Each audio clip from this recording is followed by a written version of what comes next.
Muitas vezes a gente não se dá conta, né, que a gente precisa ter uma casa extremamente segura em todos os momentos. Mas, para quem tem idosos na família ou então idosos que moram sozinhos, a atenção tem que ser redobrada. Sabendo disso, a gente fez uma matéria de uma casa segura para idosos com o nosso repórter Fábio, que a gente faz questão que você preste bastante atenção agora. Veja aí. De acordo com o censo do IBGE em 2010, a população idosa no Brasil era de aproximadamente 4,5% em 1990 e hoje já chega a quase 8%. A medicina vem evoluindo, a expectativa de vida aumentando, mas é importante que esses idosos tenham consciência de que são necessárias adaptações em suas casas para que eles possam viver com segurança e tranquilidade.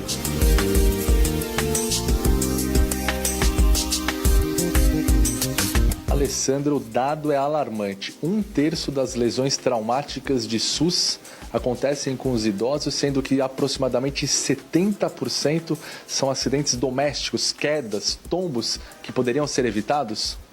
Exatamente. São pequenos cuidados no dia a dia que são possíveis de que isso não ocorra, de evitar esse tipo de ocorrência.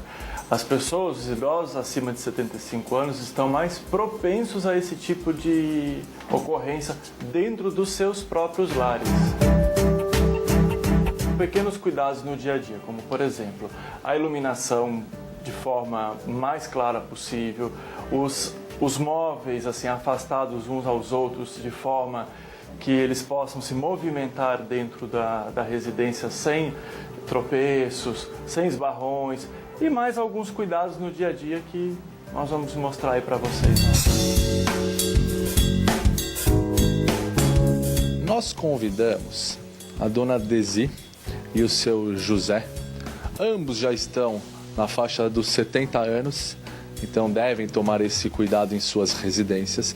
Na verdade, convidamos os dois e o Alessandro para que pudéssemos visitar duas casas. Uma com os cuidados para os idosos e a outra que ainda não tem essa necessidade, afinal de contas não tem nenhum idoso morando lá. Exato, exatamente. Para que a gente pudesse ver essas diferenças. Essa é a casa segura.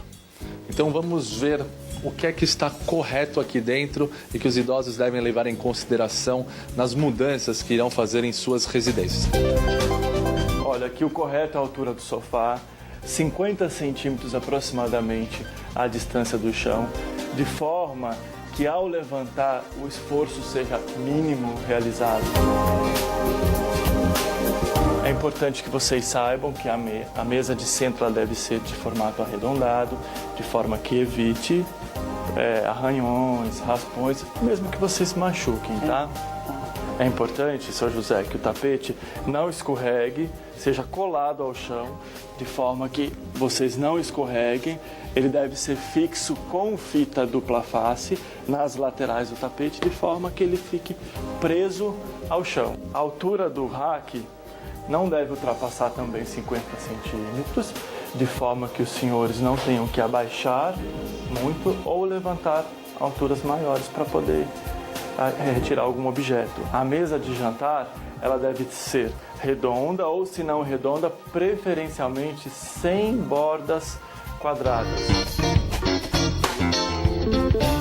Os controles da televisão, do DVD, devem estar sempre próximos ao sofá, ao lado, para evitar e devem se utilizar. Né? Isso. Toda hora levanta e senta, né?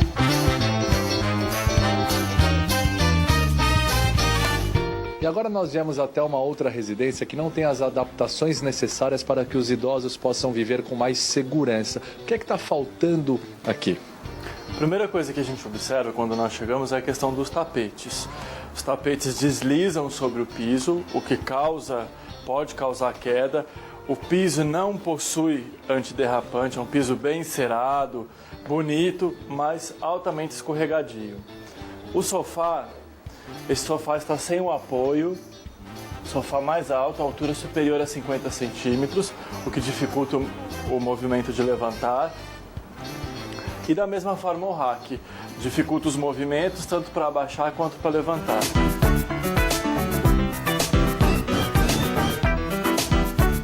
E a mesa? Essa mesa também está errada, a mesa ela é de ponta, essa ponta pode causar alguma lesão na pessoa idosa, ela pode se ferir com essa ponta da mesa. E cadeira em cima do tapete também é um perigo, né? Da mesma forma, risco de queda.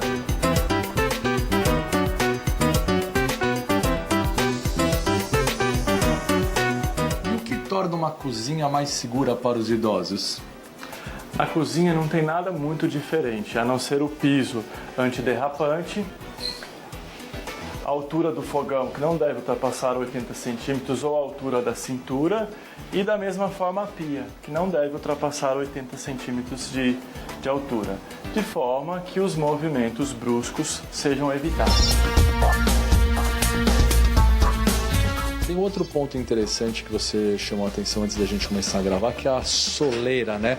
O caminho não pode ter degrau, não pode ter relevo, né? Exato, o caminho deve ser totalmente desobstruído e sem relevos, como por exemplo soleiras. As soleiras elas devem estar rentes ao chão, de forma que não haja desnível. A primeira coisa errada nessa cozinha é a soleira, é o desnível de piso. E isso deve ser evitado também, consequentemente, para evitar o tropeço. Idoso sentado nesse banquinho aqui? Não, esse banquinho é totalmente inadequado à pessoa de idade. Primeiro pela altura e segundo pela própria disposição do banquinho. Essa bancada está totalmente errada. Essa bancada ela dificulta a movimentação da pessoa idosa. Ela está muito alta para a nossa altura. O máximo que ela serve é para ele se apoiar antes de cair, né? Exatamente. Aqui nos móveis, os armários estão numa altura superior a 1,80 m e a pia também. O ideal é que fosse 10 centímetros inferior a essa altura. E os tapetes, né? A cozinha não deve possuir tapetes, né? Normalmente os pisos em cozinha são pisos também que derrapam, propiciam o derrape, e o tapete, consequentemente, propicia a queda.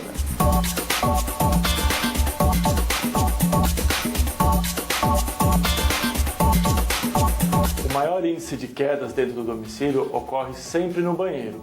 Por quê? Devido ao piso ser piso frio e a utilização de água, principalmente no box durante o banho.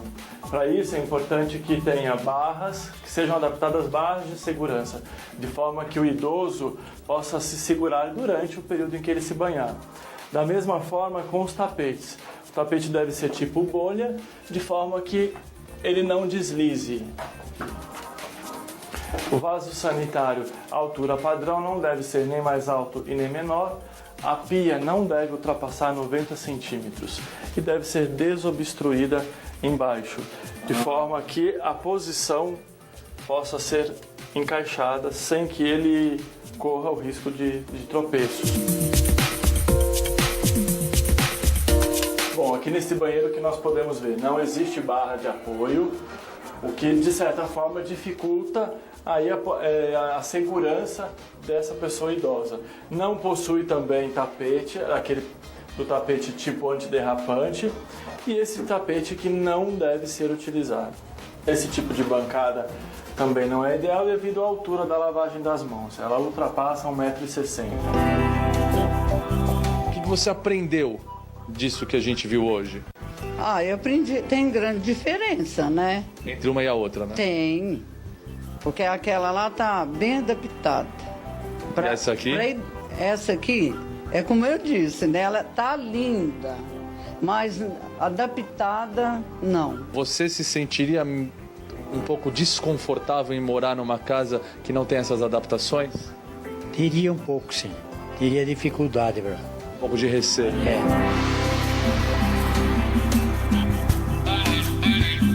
Eu acho que o principal é assim, sabemos que nem sempre a casa mais bonita, a casa mais organizada é a casa preparada para o idoso. A casa do idoso ela tem que ser o mais simples possível, com o menor número de objetos disponíveis, de forma que ele possa aí se movimentar dentro da sua própria residência sem qualquer tipo de risco para esse idoso.